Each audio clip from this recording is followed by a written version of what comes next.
Sure. So welcome back, everybody. This is Night Flight, and as you can see, Joe Atwill is back, and we are going to talk about if there is a civil war looming in the wings for the United States after the election.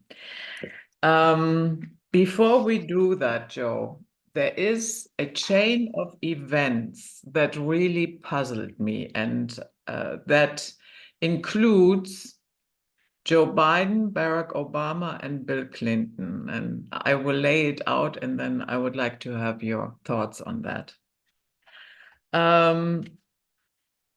We saw Joe Biden on camera saying, yeah, well, Kamala and I, we are singing from the same song sheet.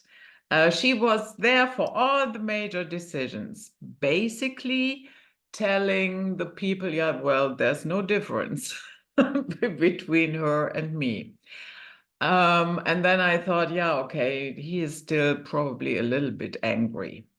But then Barack Obama came out of the woodworks and he tried to shame Black males into voting for Kamala. That backfired very badly. Tons of videos out there where Black males and also Black women give Obama a piece of their mind, and even saying things like, we are leaving the Democrat plantation. So, and then to top it all off, we see Bill Clinton talking about murders that happened, individuals that had been murdered by illegal immigrants. And he says, yeah, well, if those people had been vetted properly, those people would probably be still alive. And I was sitting there thinking, yeah, but the Biden-Harris administration had a catch and release policy. So why I'm irritated is, do they really want her in the White House, or are they secretly trying to torpedo her campaign? Well, I think they respond politically to different events in an ad hoc manner. They don't really have, a structural presentation of Kamala because she's an empty vessel. I mean, there really isn't any um, policy or intellectual position she represents. When she's interviewed, she just kind of produces platitudes, and not even in a very coherent fashion. I mean, I think that she is a smart person, but she is kind of tempered in a way intellectually, because she doesn't really want to say anything of substance, because she knows that that could be analyzed and then she could be caught in a lie. And so they've taken the position that is just better to present her as kind of a starry-eyed platitude stating, nothing really. It's obvious that she doesn't have any agency. I mean, this is self-evident, right? I mean, she comes from the Biden presidency, where she was a nothing. She had no, she was invisible. Um, and of course, Biden really could not have been in charge for the last few years. I mean, his mental state is clear. Um, I mean, he is, I think, a very deep insider, but he hasn't had a clear mind in 3 or 4 years, really. And so the presidency is controlled by a group that the public doesn't see. I mean, you can call them what you want, the neocons, the deep state. I mean, there's lots of different terms for them. No one really knows exactly who they are. So the United States is being run by a group that is unknown and invisible. This is our condition. Kamala is just the empty vessel that they're going to try to get elected because she is so easy to control. I mean, this is absolutely clear. Um, in terms of the points you raised, I mean, the illegal immigration is discussed in a contradictory way by members of the Democratic Party when it's just clear that some episode is beyond the pale, like Clinton was talking about people who've been killed by these illegal immigrants. Then they kind of go to the idea we're going to make it better, or somehow Trump and the Republicans are as guilty as we are. And they just stand behind that. They don't, the press is so controlled at this point, it doesn't really call them on the fact that they can't have it both ways. They can't both be opposed to the policy and be creating the policy, right? But this is just the current state in America in terms of our media coverage of the political behavior. They just will put up with something like that and not call them on it, not say, this is unacceptable. The immigrants were brought into the country. They don't know how many. The estimates are between 10 and 15 million. Almost all males, almost all young males. They come primarily from Central and Northern South America. Most of them don't speak English, but some do. I've spent quite a bit of time in that area, and most people have some working knowledge of English. It's kind of like the second language in that whole region. So I think a lot of them can at least get by in English. But the people that have come are not obviously the skilled class, of these countries. They are let out of prison or are just offered the opportunity and have no real prospects at their present life, or told something about what they might expect in the United States. And they're brought in, and they're primarily being brought in as a voting bloc, I would say. I'm not sure to what extent they can vote in this election, though I'm sure they will try to get as many of them to vote as possible. But basically, it would just be a way to create a permanent majority party in the United States, because this group obviously would vote for the Democrats. They would vote for whichever party would offer welfare assistance to them, because that would be how they'd be surviving. So they really wouldn't have any choice. They would have no agency. I mean, they wouldn't understand any of the political sort of issues in the United States, integration, affirmative action, foreign policy. I mean, they would just be the most mindless citizens imaginable, and they're really a good indicator of what the oligarchs have in mind for the United States. The lack of agency and the lack of any kind of awareness of political issues that this group has is really what they want the entire population to express, and or to have as their position, and and to simply look at the government as a way to fund their lives, and that's it. That's all that they would expect of it or hope from it, and they also, you see this going on everywhere in all the European countries, and I have said that this is a global project by the group that I would refer to as the Masonic Zionists, right? And they want to dissolve and eradicate Europeans because they're dangerous.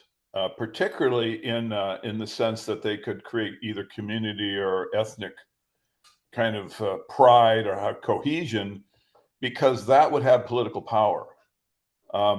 These issues are, they talk about the issue that they want to discuss is racism, but that's a distraction. The oligarchs they could care less about race. I mean, look what's going on in Palestine. You do see them complaining about that. I mean, these are dark-skinned people, for heaven's sakes, it's genocide.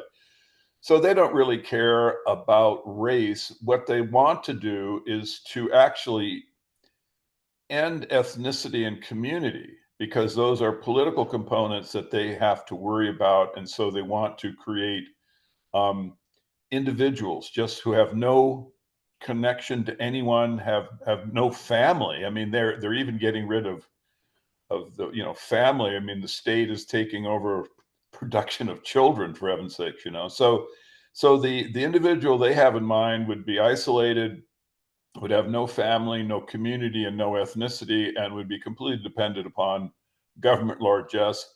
And once they have the population of the world really in that state, then they can just depopulate.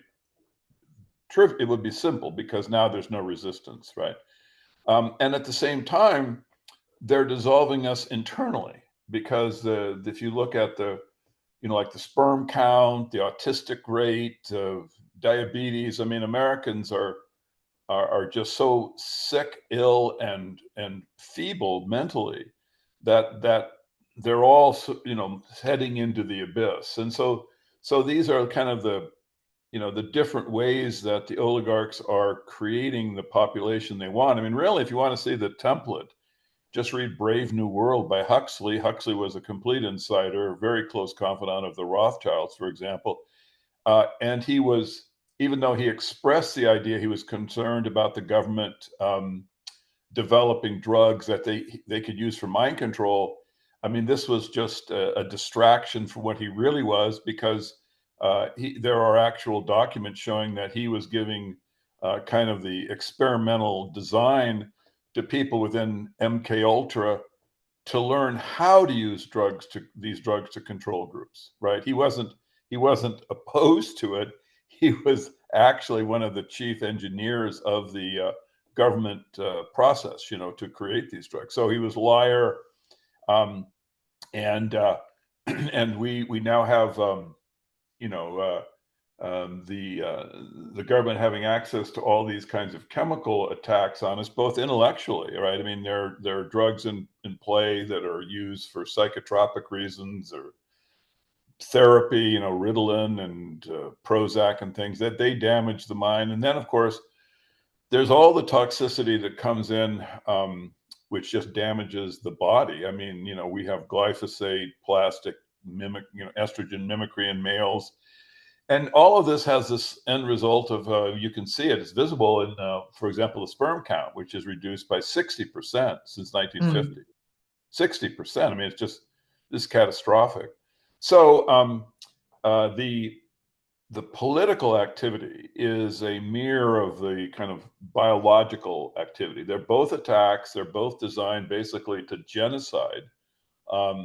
Not just the Europeans. I mean, the plan, of course, is to genocide the Europeans, but believe me, it isn't going to be some kind of workers' paradise for, you know, people in India or Africa or South America. I mean, they're all going to be controlled, and eventually the populations will be reduced. You can see this, you know, almost in every single activity that they do. The oligarchs want the planet to themselves, and they will use the rest of the human race as slaves to bring about that condition. But past that, they'll have AI and robots to take care of the day-to-day activity. They won't need or even permit the other people. So this is a true crisis of humanity, and we need to you know, develop the courage, you know, to talk about it, and to, first of all, to talk about it, and then to try to do something about it. The most heartening thing has been the reaction against the Gaza Palestinian genocide. I mean, it really has changed the political mood and culture in America. It's often discussed in public places, and one can hope that this is, you know, part of the process that is, you know, being accelerated by people like yourselves who are talking about bringing the ideas that are taboo, that they're not given coverage in the mainstream media, you know, bringing these things to the public. So let's hope for the best. Yeah. Yesterday I Googled again, typed in the words, will there be a civil war after the 2024 election? And actually, if you do that, quite a number of articles comes up. So I'm Sure. not the only one that is thinking about that. But what would you say? Why exactly 2024? Why now? Well, because what has happened is there are areas inside the United States that particularly Republicans don't trust the voting count. Hmm. This happened in the last presidential race where Biden received a kind of last second surge of voting that propelled him into the presidency, which seems statistically very unlikely to have occurred, in fact. And there was a lot of videotapes showing, kind of malfeasance inside these, or potential malfeasance inside these voting areas. And so, what's really happened is that the, you know, the U.S. has become a very low trust country. We don't trust one another, and with good reason. The inner cities, or inner cities, but the cities in general, now have very often black mayors, and um, there's often corruption charges that are actually, you know, convictions are created from, but there's also a lot of suspicion about sort of how they operate the political process, accusations that they're operating it basically in a racial way, that they're using kind of the political funding as a spoils system. And I think there's probably a lot of that. And a lot of the like black people that I talk to, they kind of say, well, it's natural. It's kind of our payoff. We've been suppressed, and so now that we've taken over the political system, we're just going to use it the way we want to use it. But in within the finances of a city, you can leave. I mean, that's what's really happening. America is kind of resegregating because the cities are having, more and more violence and less financial kind of coherency. So, cities like Seattle and Portland and Chicago, there's white flight from, because they just don't see that they have white people have a much of a future in these areas. And and so that's kind of the reaction of the financial situation. But on the vast, or the national scale, the voting count in these inner city places are suspected of being exaggerated and false, right? That there's a manipulation of the vote. And so it's hard for kind of Republican operatives to get inside these areas and do, authentic, or to their satisfaction, counting of the votes, and vetting of the votes. Because who is a citizen? Who is, in the United States, there's so much. It's so easy to vote if you want to. So there's just no trust of the results. And if you have something that's statistically aberrant, like an area that typically has had like 40% of the voters cast a ballot, suddenly have 80% cast a ballot, and they're all for the Democratic Party. This then raises the suspicions and of the Republicans. And so in the last election, Trump brought these accusations, and not just Trump, but dozens of people who looked at the statistics said, no, this is can't be real. And there's this idea that has been, hoisted on the public that the courts decided that wasn't true. But this is not what happened. What happened was that the courts, when the Republicans brought the complaints to them and said, look, there's um, you know ballot stuffing going on here, the court said that they did not have standing. The court said that the people who either the court or the person who brought the case to the court did not have the correct legal standing for them to render a judgment. So the court took no position on the the veracity and the legality of the ballots. They just said said we're not going to deal with it. So this then led to the famous January 6th moment, which was almost kind of, or has been characterized as the potential of the civil war that you're talking about, right? There was a lot of protesters, certainly tens of thousands, and Trump was asking Pence, the vice president, to not certify the Electoral College. And this is when you talk about, will there be a revolution in the United States? It will in some way depend on how the Electoral College process occurs and who ends up winning. And how egregious, if there is, ballot stuffing, if there is something like that, how egregious it is, because when Trump, on January 6th, when Biden was going to be inaugurated or made president, not inaugurated, Trump said to Pence he should not certify. Now that is a legally coherent position. It's often characterized by the media as this was illegal, but actually this is where you have to know something about the Constitution to actually have a kind of informed opinion about these things. The Constitution is very vague, and our Constitution states that the states shall create the electors, and that the states shall basically be in charge of the method by which the electors are created.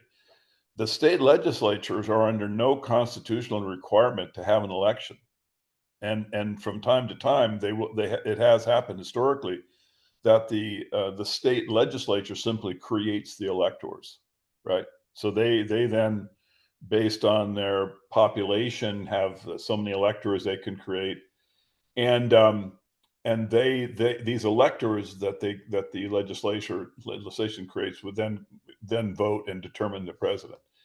So our current situation is that the popular vote in all but 2 states is winner take all, and all of the electors go to the winner of the popular vote in the states. So this is how we currently have it. Now we had 2 states, I think it's Nebraska and Maine. They actually are not winner take all.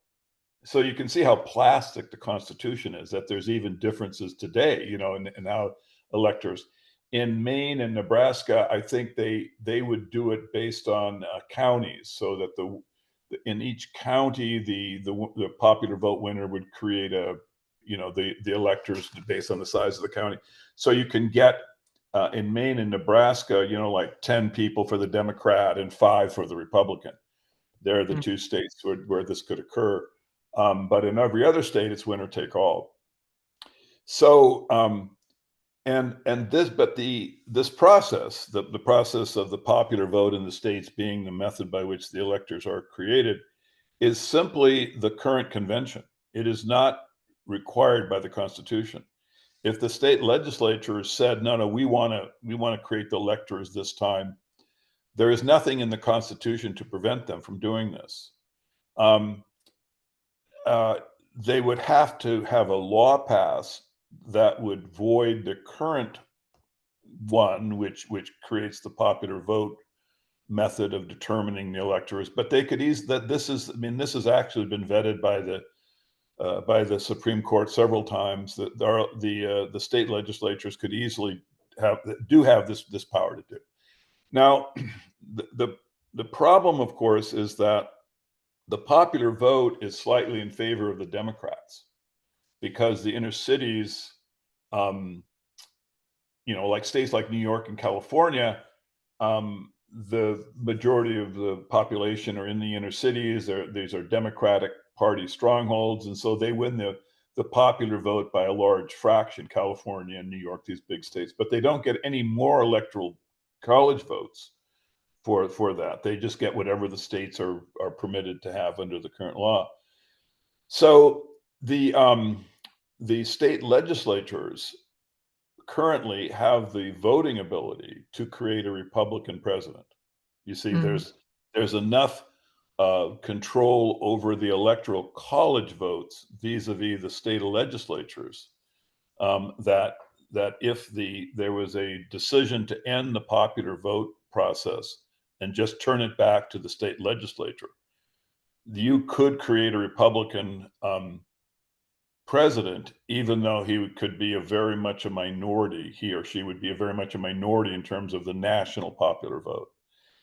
So this would be something that it's easy to imagine that the political left would not accept this, and you would have at least rioting on a mass scale.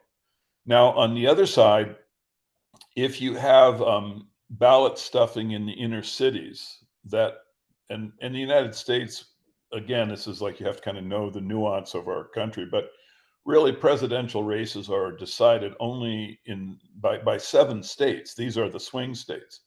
Every other state is a rubber stamp for either the Republicans or the Democrat, but 7 states vary. So in these states, voting counting is critical. And in these states, if there was irregularities in the inner city areas, the areas where you have high Black and Latino populations, say, and they were egregious, right? If it just looked like, well, they're just, this is just ballot harvesting, then it's easy to imagine that there would be, violence would occur. And if you go back, the template to really kind of see what happens was January 6th of the last presidential cycle, where you had the so-called riot at the Capitol. Now, in the weeks leading up to it, I was doing public commentary, and I was saying, do not go into the Capitol building.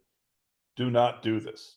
No matter who tries to get you to go in there, keep your demonstration outside, because if you do that, you will find that you're in a trap, and you're going to see that the publicity will be that this is white supremacy trying to take over, undemocratically take over the country. I was saying that this was so obvious that you really needed to have some control over yourself to make sure that you didn't participate in that. And if you recall, there was like this QAnon phenomenon, which was obviously a government op of some kind. It was just completely fake. But so many people bought into it that they were whipped up into hysteria. And if you look at the videos of the night before and during the so-called riot, there were agent provocateurs. There was the FBI and other agencies had agent provocateurs inside the crowd, trying to seduce people to go in. In many instances, they were simply escorted in. There are a number of entrances into the building, and there are videotapes, all over the place where the Capitol Police are basically welcoming the demonstrators into the building. They're being welcomed in. They want them to come in. Inside the building, there was really nothing that was particularly violent. One woman was shot by a Capitol Police officer for trying to get through a window in a secured area. That event looked fake as could be to me. I mean, she had a backpack on so she could fall back and not hit her head. And the people who were handling her didn't have any blood on their hands. She supposedly has a neck wound that she dies from, which anyway, I thought that was, just a theatrical event to try to make the event seem more violent. And anyway, the agencies who have admitted they had basically agents inside the crowd will not release the names or the numbers of people who were involved. So we don't really know what the reality of the event was.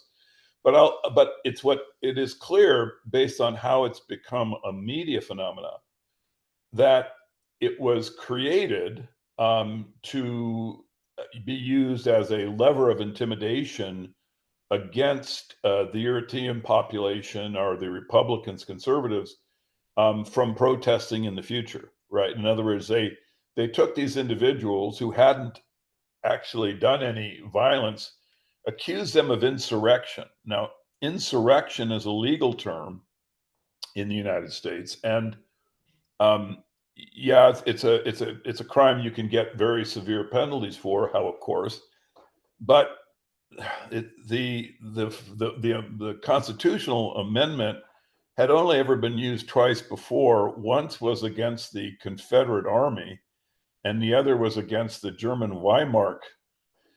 These were the two times when, if you were on in those groups and acting against the United States government, that these laws were brought out.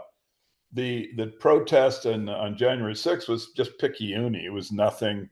The idea that this represented an insurrection that could take over the United States government is just literally ridiculous. It just cannot be taken seriously.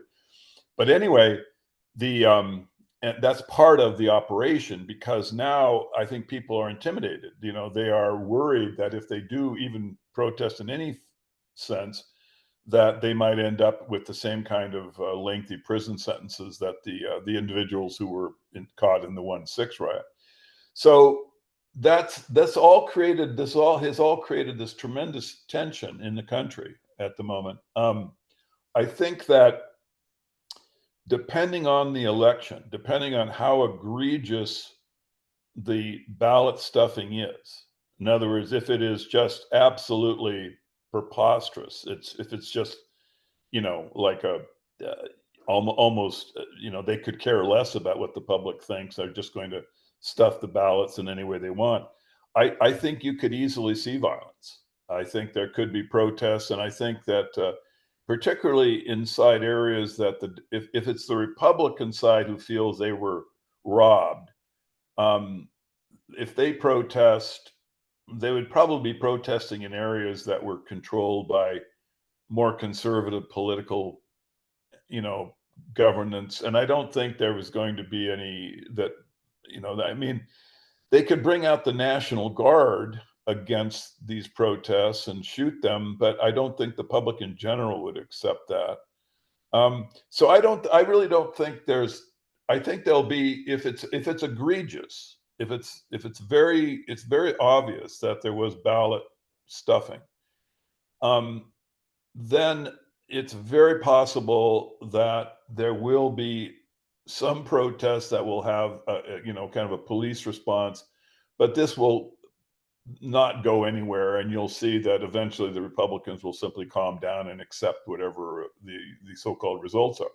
However, if Trump is elected, this is a whole different situation, because now you're into sort of the George Floyd Antifa group, and they are far more violent and organized than anything the Republicans can come up with. If you look at the extent of the rioting during the George Floyd protests, they were pretty intense. Lots of deaths, lots of violence, and the areas that they protested, so-called, or did their kind of destruction in, these were areas typically that were controlled by the political left. Tim Walz, his wife, famously said that she opened the windows so she could smell the smoke of the rioters, because she was so inspired by the violence they were doing that she wanted to basically experience it physically. She kept the windows open so she could smell the smoke of the burning. So in the areas that the political left controls, it's not like you'll have a civil war, but you could have really intense Antifa violence. I mean, a lot of physical destruction. I think Republican-looking people would be in danger in these areas. We had the situation where this young guy, Bruce Rittenhouse, I think his name was, he was in a shootout with, Antifa individuals. I could easily imagine that being fairly commonplace in places where the two groups were actually interacting. So if Trump is elected, I would be surprised, actually, if you don't have really intense rioting and property destruction by sort of Antifa types. They have set Trump up as I mean, the whole political rhetoric is just poisoned at this point in terms of Trump. they use Hitler basically as his parallel. I mean, and these are serious or so-called serious media, like New York Times and Atlantic Monthly. These would be regarded in years past as serious media outlets, and they are talking about Trump wanting to incarcerate his political opponents on a vast scale with prison camps. I mean, it's just ridiculous, but they're just trying to create some political energy to get as many people to the ballot box as possible. So anyway, that would be my prediction. I think if Trump wins, you'll definitely have lots of violence. It won't go into civil war, however, because the violence will be in areas that are controlled by the Democrats, and they'll simply permit it. They won't do anything about it. You won't have a martial response against them. If the Republicans lose, if Trump loses, and if it's egregious, I think you will see a lot of very spicy protests that in some areas where the Democrats have some military power, they'll try to suppress them. But I don't think this will last very long. If it is Antifa, if you look at the George Floyd riots as a template, it could go on for months. Because in some cases, like in Portland, the Antifa groups were actually supported by the city governments. I mean, the group in Portland was actually kept in a tent city and would have daily riots. And the individuals became sort of who were rioting night after night and burning buildings and things. They were identifiable as sort of hero types. I mean, they had nicknames, like Trumpet Man. I mean, they were seen so often that they had these nicknames, and you could actually go to their tent city and do interviews with them. It was just this bizarre situation. But anyway, so the country is, we are heading into a low trust kind of oligarchy, right? Where the citizen has less and less agency, both mentally and politically. America is a country in steep and sharp decline. And I don't think and countries like that do produce a lot of violence. I mean, I spent a lot of time in South America. I was there with the Allende situation, and I was in Argentina with trying to cover as a reporter. Failed at this effort in my life, but I tried to cover the missing family situation in Argentina in the 70s. So I've seen sort of oligarchic, behavior and politically. And I think that the future of the United States is very violent. I think they want to create as much violence as possible because the more violence, means the more, demand for political repression. This is the rationale that the oligarchs use to set up a more and more total dictatorship, is that you need us to have our military on the streets and to be safe, and the elections are dangerous. I mean, all of the attributes of a democratic society are presented to the public as dangerous, and so you need the man on horseback to come in and clean everything up. So America is becoming it's in the process of becoming a third world oligarchic nation, and it's sort of interesting, just to digress, is that I'm in communication with a lot of people in Brazil, and they see their country as transitioning in the other direction. They see, like actually our education levels on the uptick. Family production is actually steadily increasing over the last 15 years. The communities are becoming stronger because of this. The racial tension is still there. The favelas are still in existence, but there's less. There's just, of course, remember, it was starting at a very low place. If you look at Brazil in the 50s and 60s, it was an oligarchic third world country. Well, anyway, they see themselves as being on the uptick. And it's kind of interesting talking to them because here we are, in the process of collapse. So the Civil War, I mean, as far as like the Democrats and Republicans meeting each other across, a trench warfare kind of thing. No, I don't see that as happening.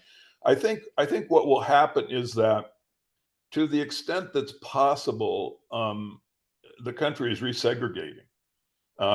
White people in the cities that are, under intense democratic control, um, are in a general sense are leaving, trying to find other places. I've been in touch with people in Seattle who are, and they move out to the suburbs, these little towns that have been in decline in terms of population, now are seen as sanctuaries because there's low crime.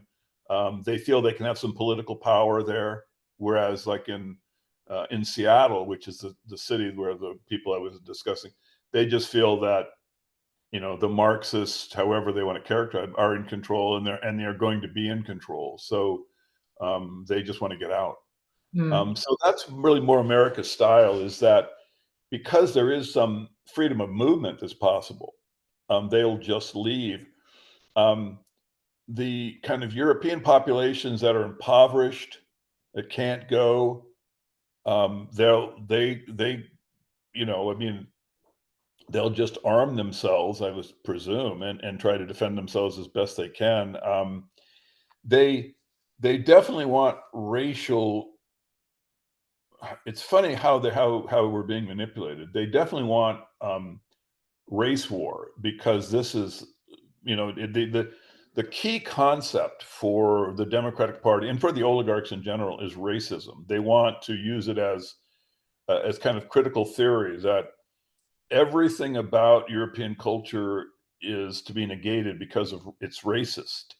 They don't talk about how this community could be a balance against oligarchic control, against the Zionists, the Masonic Zionists,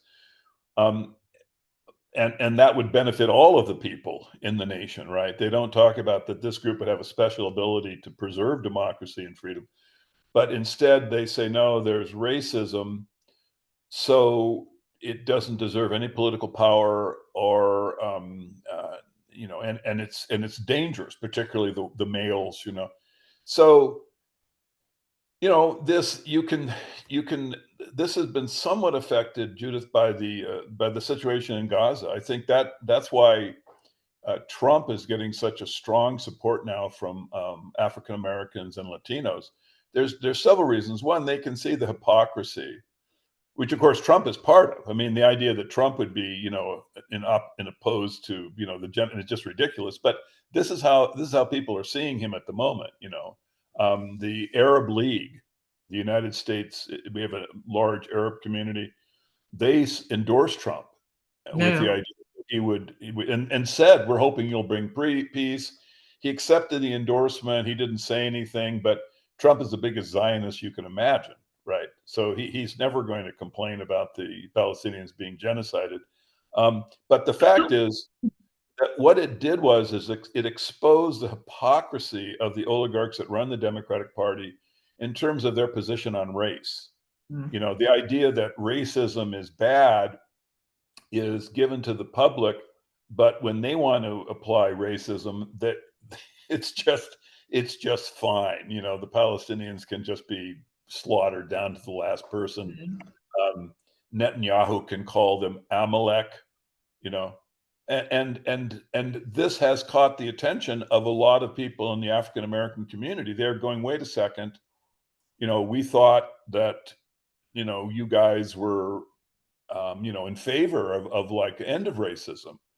How can this be that you're not like at least closing down the arms shipment to the Israelis while they're slaughtering this dark-skinned people? So this is one of the reasons. And then beyond that, I think a lot of African Americans are very suspicious about the transgender kind of sort of social construction. Yeah, but although I have to say I saw a lot of videos, and that subject never came up, when they reacted to Barack Obama. Really good observation. Yeah, they don't talk about it. But what they said, it was very simple. They said, my gasoline was cheaper under Trump. Inflation. Yeah. My job security was better under Trump. Inflation in general was better under Trump. And on it goes. And then they said, I see no reason to vote for you because you have been asked several times in interviews like The View, which is, a fluffy interview, nothing to fear there. And when she was asked, yeah, what would you have done differently? Yeah, nothing comes to mind. Yeah, okay.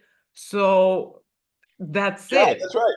A good I mean, I'm talking about kind of the sort of the political edges, the things that make differences, but the main like thrust is just self-interest. And the African American community is worse off. Yeah. They're just worse off. I mean, inflation really hurts them more than anyone, and so they just don't believe. Some of them don't believe the promises of the Democratic Party any longer.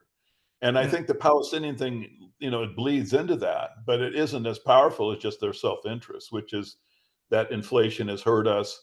And when Kamala speaks, she doesn't have anything coherent to say about the problem. I mean, she just talks about everything is great under Biden and it's going to be even better under me. And they're going, well, we're having hard times like affording groceries and you're not listening to us. You're not hearing us. So Trump has that going for him.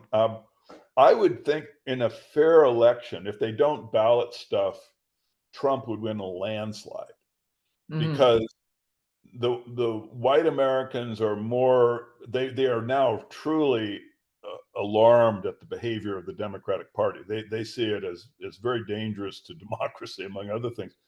But inside the Democratic Party, a lot of its constituencies have suffered under the inflation caused by the crazy economic policies. I mean, we've given almost $300 billion to the Ukraine. I mean, if you're an African American and you're like having a difficult time, and you look at that has to be very upsetting. And then remember, Kamala, when asked about it, she just said, "This is great. We're just going to support the Ukrainians." Right she just echoes the party line. So they don't trust the oligarchs that run the Democratic. The oligarchs are a little more exposed now, is what I'm going to say. They're more exposed. The African Americans can see them. They can see the influence. They know that the people they're being given as the political leaders or puppets. And I think the European Americans are feeling the same way. And this is great. I mean, this is exactly the correct response, is that the oligarchs are becoming visible and the people, all of us, the different communities can see we're all being played. We're all suffering. Our condition of life is worsening. And eventually we're going to be depopulated if this keeps up. So we have to look to one another, try to, the Trump rally in Madison Square Garden was interesting because it was really multicultural. I mean, it was extraordinary, number of Blacks and Jews and Latinos, Arabs, that came. They're all looking for some change in direction, Now they may not be the majority of their ethnic voting bloc, but man, Trump will do better in all these categories than he did 4 years ago. So it's going to be an interesting election. I think Kamala will win. I think that their ballot stuffing techniques have been developed to the degree that they can actually, create pluralities in the critical states. They only have to win I have a question. Yeah. Here in Germany, let's say if you vote, you can then go to the people and tell them, I will come back before you close, and I will be observing your counting. You have the right to do that. And it is becoming very, very popular here in Germany. So any citizen has the right to go to that place where the votes are being counted and observe. You cannot participate in counting, but you can, and of course you have to be silent. You should not disturb them, and on it goes. So, but you have the right to observe it. Is that possible in the United States? There is observing from the political parties that is required by law, but as far as a large group of people doing observation, no. And where according to the Republicans, where the real ballot stuffing occurs, these are areas that are completely black. I mean, there are no white people in these areas, and so there'd be some intimidation as far as even getting to the area. I don't know exactly how the Republicans in like inner cities, like Atlanta, or Philadelphia, in the precincts in which the potential ballot stuffing would occur, man, you'd have to come down there with an armed force, because you wouldn't be welcomed, by the political operatives of of those areas, which are all black, hypersensitive. They would see these people as intruders, if they weren't just being paid literally to keep them out, so that fake ballot counting could go on. um, the country is really, we are a low trust country at this point. I mean, we don't. And so the way that the ballot, I mean, there's going to be a lot of scrutiny, and and there was last time, and it didn't come to anything. The Republicans showed that they claimed to show that there's obviously malfeasance. It's statistically impossible to have produced the numbers they did. And then the courts just turned their back on the subject and said, no, we're not going to, hear this. And so the ballot counting, which the Republicans claimed was fraudulent, was accepted. Now, that was in a time when the Republicans had the presidency. Now, with Biden and Harris being in office, I have to assume that if they were fraudulent 4 years ago, it's going to be really fraudulent this year. It's going to be really hard. Now, on the other side, the Republicans are a lot more vigilant. They have a lot. They're going to try to do exactly what you suggested, to get in operatives to do, observation of the counting. And then after the fact, which is, see, here's the problem, Judith, is that the counting, I think, will be done primarily in secret areas. I don't think the Republicans are going to be able to breach. They might be able to have a legal operative in one or two, but as far as being able to see every single ballot that's coming for that, I just don't think that's going to happen. And then once the ballots they've produced a number, once they said this was the number of the ballots, the Republicans can complain and say, no, that's incorrect, this is fraudulent. But once the ballots have been counted, they do have a kind of a legal power. And you really have to have some strong evidence in order to overturn existing counting. And that they failed 4 years ago. And my point is that if they failed 4 years ago with Trump in office, why do they think they're going to succeed now with Biden and Harris in office? I mean, one little example is that the vice president is actually sort of the individual that certifies the election. And that's why Pence had the legal power to turn the election over to the states. This is what the whole reason for the so-called riot on January 6th, 4 years ago, was that Trump asked that the people who came to Washington go to the Capitol building where Pence was going to be presiding over this procedure, and to give him strength by supporting, that he turn it over to the states, rather than accept what Trump was saying was a fraudulent counting system. Well, in our current cycle, that individual will be Harris herself. Yeah. The president. So it's unlikely you're going to get any purchase from her for these concepts, So that avenue, I think, is blocked, and it'll only be, in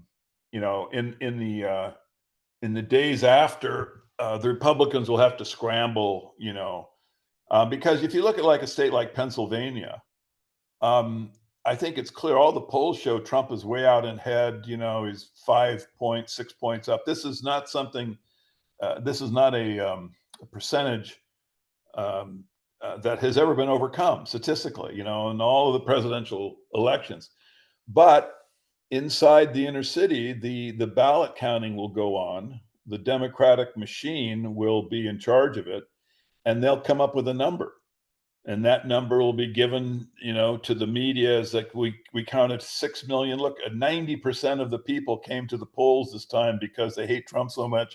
And even though we normally only have a 30% turnout, it was dramatically higher, even though, there was no crowds at the ballot boxes, these were mail-in ballots. You see, mail-in ballots are really where the, mischief goes on. So we have the mail-in ballots, and here they are. And guess what? We have just enough votes to give the state to Kamala.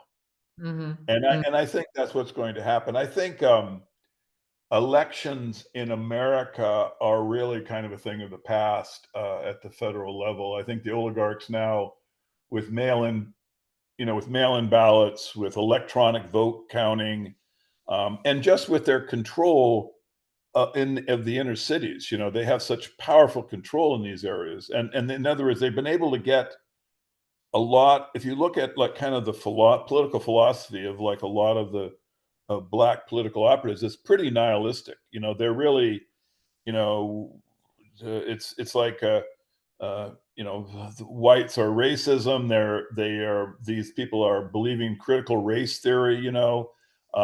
And if they have to stuff the ballot box, that's probably, as I would experience them, that would just be absolutely, the right thing to do morally. We're just going to stuff the ballot box, not let Trump in, and this is the future of the United States. We're not going to. I think you're going to see that Trump will lead in all the polls, and certainly in all the swing states, going into the election. But then it'll be, a statistically very, unlikely result will occur that will completely come from these inner cities where the Democratic Party political machine gets to count the votes. And they will, even though it makes no sense, they will produce just enough to get Harris in. And then Harris will, she'll create citizens out of all the 15 million that were let in, basically illegally. And she'll probably bring in another 15,000, no, excuse me, 15 million. And that they will then all be given the vote. And so that cohort will then be, the rubber stamp for the Democratic Party. Now, having said all this, I really don't think it matters that much if it's Trump or Harris who wins, because bear in mind that I think both of these individuals are completely controlled by the Masonic Zionists. And the key issues, the issues we fight over are what I call slavery, abortion. Roe v. Wade was a big thing. And then after the fact, abortions, which they were saying were going to be dramatically decline, in the year following, it went up. You see, Roe was overturned, and the next year there was more abortions than the year before. So the issue was kind of nonsensical for a number of reasons, but it had a huge emotional impact on the common person. But the issues that count, which are really, number one is biological health. Like, why in the world is our sperm count 60% reduced? Why are the in California, where I live, 1 in 22 children are autistic. 1 in 22. Now, if 1 in 22 are autistic, what do you think the IQ of the other 21 are? How far?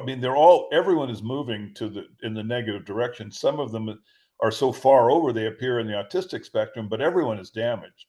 So this is the critical issue, but this will not be discussed or mentioned, or it's conspiracy theory. It's just that no one will talk about it. And then, of course, the wars. You're going to see, more genocide in the Middle East, and in the Ukraine. Europeans, just in general, will have their population being reduced in a whole number of different ways. And then, of course, the Federal Reserve. right, which is used to steal the wealth of the general public. That will not be audited. No one will say anything, so the critical issues are not even on the table in the election. Mm. They're not. It's window dressing. It's abortion. I mean, transgender. I mean, is this really a serious political issue? I mean, these are the things that are being discussed. And is Trump a Nazi? This is another big political issue. So the country's in steep decline. The population is getting dumber. And the one glimmer of hope is just that the independent media is really starting to, to like have power. You can see it almost every time you go on a mainstream media platform and look at it. They mention how inaccurate and scurrilous and just generally bad the independent media is. Mm. But Judith, if you look at the statistics, they are losing audience in just a straight line down. And Mhm. shows like yours, people like you're just going up. And the trust relationship, it's all headed your way. It's all headed toward independent media. This is where it's going. I mean, these are the actual numbers. And then I'm just going to say one other thing. I've seen hundreds of people over the last 20 years. They dabble with the independent media. They watch shows like yours. They don't really know what to make of it. They're coming from kind of a normal world, but they listen to you. They listen to your guests and your interactions, and it starts to get into their mind. And once someone comes to the point where they can have a discussion with you, you could actually have a conversation, and there would be shared concepts, and you'd have a Socratic kind of process. Once they get to that point, Judith, they never ever go back in the darkness, ever. No one that comes out and realizes that they are the victim of propaganda and that there may be another source of information ever goes back to just Yeah. believes everything. So now there's differences, like people have who come into the light will have different understandings. There's always contestation, but nevertheless, they never go back to just believing in propaganda. Yeah. Of course, we have people who do this for a living, Yeah. analyzing things like that. And apart from the election, what those people do is they create computer models. And what they feed that computer model with is income, equality, average wages, and competition for good jobs. And once they have that data, then they predict if a country is on the road to civil war. And they Yeah. checked it with the American Revolution, with the French Revolution, and the fall of the Roman Empire. Meaning, these three topics, income equality, average wages, and competition for good jobs, are a good indicator if, yeah, a country is going down in a handbasket. So where would you say is the United States with these three topics? It's in steep decline. Mm-hmm. We're in steep decline. We're heading towards civil war. And moreover, we're a multicultural, well, multi-ethnic society that the ethnicities, have different interests. Mm-hmm. They have different economic levels, different educational levels, different cultural perspectives. So they don't naturally integrate, into just without conflict. And when you start having hunger, small conflicts can become, dramatic. And moreover, if the political class wants civil war, remember, civil war is a way of reducing population, Yeah. then you're in real trouble because you're getting pushed into it. I mean, I have, whenever I talk to African Americans, I always say, in like in this context, and like I would say, look, we're in the same boat. We really don't see our interests but we do share interests. We are all victims of the oligarch class. I'm not talking about, we have to have some kind of fake, kind of, like come to one another as brothers. I mean, I'm just saying, look, we have shared interests. We really need to communicate in that way to see how we can organize ourselves so that we all have some political power against the oligarchs, Um, so America is in steep decline. It isn't at the point where I think civil war is really very likely. Um, but it's certainly it's basically something that I think we can look to. I would say if I had to like guess about the country, um, the violence is like 20 or 30 years out. Like made because you've got to get to the point where the public is really hungry, um, and is experiencing kind of violence on a in a way that they can't really control. Right now, you have the potential. If you don't like living in the inner city where you have real high violence rate, you can get out. And this is what people do. And I think that's really where we're going to be over the next 10 or 15 years. But it's going to be, look, as our food supply is in steep decline. I mean, Bill Gates owns most of the Yeah. farms in America. For God's sake, what do you think that's going to be in 20 years? So um, the people are impotent. We're sitting ducks.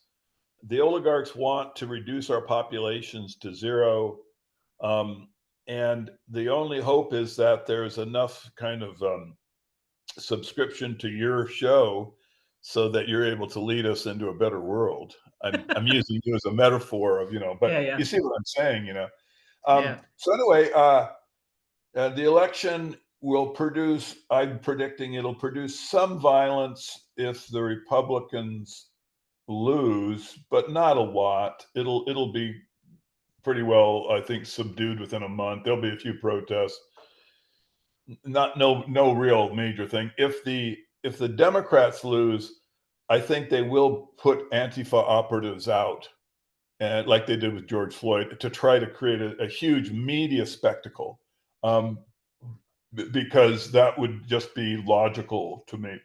And the people who will suffer the most from it are the inhabitants of the cities where these things will occur. Like in Seattle, they had an autonomous zone. I don't know if you're ever familiar with it, but they tried to create this new world. They call it the Yeah. autonomous zone. Jazz. And exactly, yeah, and it wrecked all of the businesses in the area. Mm. And after a month or so, the people who actually went around and dismantled it were like Black business owners who'd had enough. And they just went in and if you see the video, they just said, no, we're not even putting up with it. And they just knocked the stuffing out. Anyone tried to stop, they just broke it down because they weren't restricted psychologically by concerns about racism. They just wanted to get back to work, So if Antifa blows up, you could have a lot of violence, a lot of destruction of property like they did in George Floyd. But I think even that probably won't last very long. I doubt if it would last 2 months. I don't think you'll have even 10,000 people killed in such a thing. It's a horrible idea, but it just won't be a civil war. I just don't see it. But the oligarchs will always use the threat of civil war, but really with their position of power, what they're really going to do is distract us from the fact that they're killing us biologically. It's really the attack isn't from civil war, the dialectic, trying to get whites and blacks to like fight each other like in a gladiatorial pit, which is really what it is. They'd be laughing at us. They're really just going to kill us with the chemicals. That's really what's going to happen. Yeah, what you said, when people go hungry, it's a different story. But Absolutely, yeah. I have heard several individuals in the meantime, and those are just the ones that said it publicly. There are really many people in the United States that are skipping meals. Sure. because of because the they inflation. can't afford it. Right. We're on the cusp. I mean, if Mm. it continues as like inflation continues, say like this for another 2 years, you'll have violence, you'll have civil war, because you'll once you get to the, as you know, you're absolutely right. Once you get to the point where you're hungry, yeah, all bets are off. Um, so that, but I just think that I doubt if this will be the path we go on. I mean, the government can easily fix this with food subsidies and things to get the public through this moment. I think that everything is designed ultimately to depopulate here, Mhm. and that the food is not just in caloric deficit, but it's chemically toxic, the food that they give you. So it's not only that you're starving, but that the food you're eating is poison. And of course you're not going to have healthy babies. I just as an example, like this friend of mine was sending his kid to a school, and he was very proud of the fact that the school was woke. He used Oh, the, yeah. the word woke. And he said that over 30% are LGBTQ plus people. Over 30%. And he was proud of this. He was saying, and he was saying that there's like potential transgenders. And I said, and his daughter was going to go to this high school, which had these statistics. And I said, there's a problem with this. If 30% are basically just psychologically sterilized, and that would indicate that the political perspective of at least 60% of the remaining people are very left-wing leaning, right? Very feminist, the women. I said, what do you think the stats are going to be of this school in terms of producing children? I said, that school will not produce 5 children for every 100 people. If you have 100 people with that perspective, you might get 5 kids out of it, and 2 of those will be autistic, you see. So I said that really what you have as a biological unit is a sterility factory.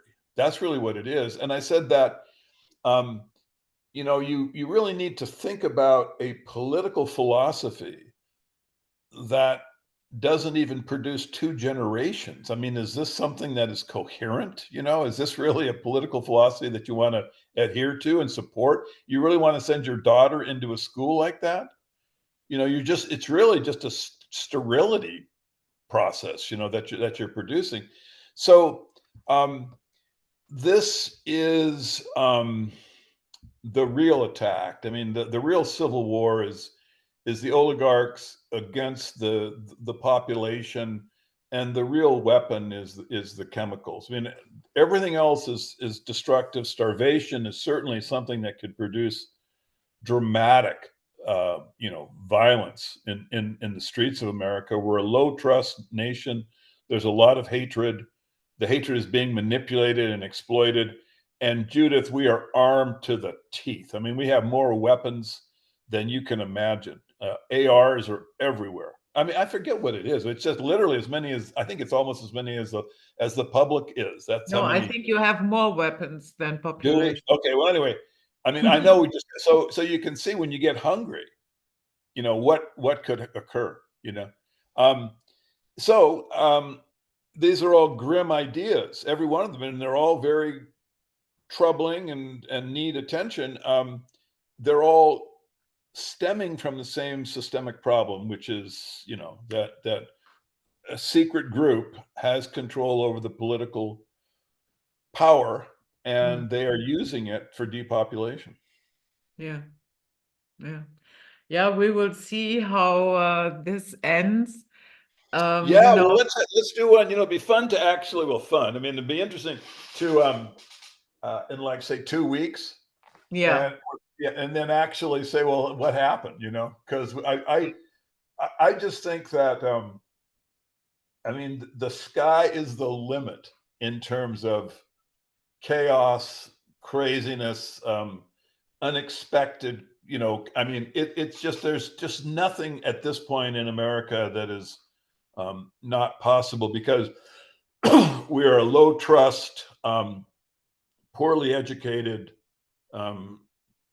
highly stressed population. I mean, people think of America as, this happy, kind of prosperous place. I mean, that's in the past. We're changing, and so we're at a point. And I mean, I would, one of the things, like with the Trump assassination, where he has blood on his face, I just didn't believe that. I thought, this really seems a little suspicious to me. I didn't think it was real. And if it wasn't, if my, you know, concern is correct, they're trying to create a strong emotional bond to Trump, to really intensify it. So then if they steal the election from him, the people who supported him will have this emotional reaction and maybe be pushed into actually violence and that kind of protesting, to which the government can then produce like a gigantic 1/6 incarceration moment, where they're just arresting everybody. So this is the kind of world we live in, where uh, it's kind of, if I had the only kind of, I mean, the Yeah, closest parallel I would be, noticed that Donald Trump, there yeah, are circles that it's not really about him, it's more about him and his team, yeah, meaning Elon Musk, Robert Kennedy, Tulsi yeah. Gabbard, yada, da, da, da, da. And they are talking about this team as they call them the Avengers. So, Oh God, really? yeah, Yeah, it does surprise me. so Yeah, there you see, yeah, they're how promoting violence. emotionally, yeah, Yeah, we, so this is the state of the nation. It's a very bizarre place where the mainstream media is just, I mean, the lying now, the every single show on TV is characterizing Trump as a Nazi, secret Nazi inclinations, concentration camps in the future. I mean, they're shattering the kind of high trust society we once had, where Democrats and Republicans could have discussions about things. They're racializing the political discussion, and putting both sides into more and more extreme positions again, so that they will fight against one another. The public really needs to see through this and try to find ways to reconnect with self-interest. The black intellectuals that I talk to are really aware of this. They know, we've been manipulated ethnically, for the purpose of the oligarchs. This isn't helping anyone. The condition of the African Americans in the United States, we see all these really successful African Americans on TV. Obama, so articulate, so wealthy. Gee, this is, and then we have athletes that have making, like hundreds of millions of dollars, black athletes. But the actual everyday African American, it's never been worse. It's never been worse. I mean, every statistic, the violence, the out of wedlock births, and the educational level, they've just abandoned the educating of African Americans. I mean, I saw a statistic the other day: 70% of African American elementary school students could not do basic arithmetic, and I mhm. mean basic addition and subtract. So when you're at that point of sort of intellectual progress, you're very vulnerable, right? You can't have, there's no, what jobs can you actually do? You can't be a clerk, you can't even work in a 7-Eleven. So what's available is the street economy, which is drugs, rap music, I mean, that kind of stuff, and crime, of course. Yeah, but if you start selling drugs, you need to be able to do an Yeah, addition. that's right. I mean, it's actually a very mathematically oriented, business. So anyway, so they are really suffering, and they're not being, of course, what's really happening is they want to create a debased culture for everyone, and they're using the African Americans, because they're the most fragile, to debase the most dramatically, and then they're going to shove all of the white kids into that culture to create basically the deltas and epsilons. You know, Huxley in Brave New World, he talked about the intellectual stratification. I mean, that's what's being created in America. That's really what are we doing now as a nation? We're creating the deltas and the epsilons. The autistic are just the avant-garde. That's just the, you know, that's kind of what our culture is producing now is. And then of course, diabetes, obesity. I mean, the deltas and epsilons are being created, you know, and they normalize them. They have like movies showing how wonderful it is to be autistic, Yeah. you know, and they promote transgenders. You know, they show this is look how wonderful this young transgender is. They never talk about in their media presentations. Well, why? Why are there so many transgender kids looking for the transgender identity are artistic? And it's the same thing as, well, why is the sperm count so low? You know, they don't talk about the causes because that leads to the oligarchs.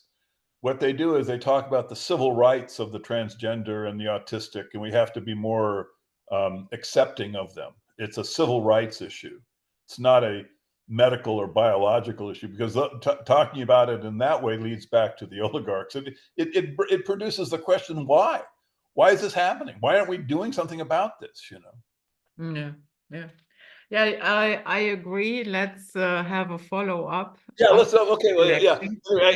It's gee whiz, I got to run. But so Judith, it was good talking to you. Hope I wasn't too chatty. We will get back. Let's do this. Let's plan on having another discussion after the election. It's going to be fascinating to look back and see what actually happened. Huh? Okay, we will All right, do sweetie. that. Talk to you soon. Thank you so much. Okay, All right. bye-bye. Bye bye.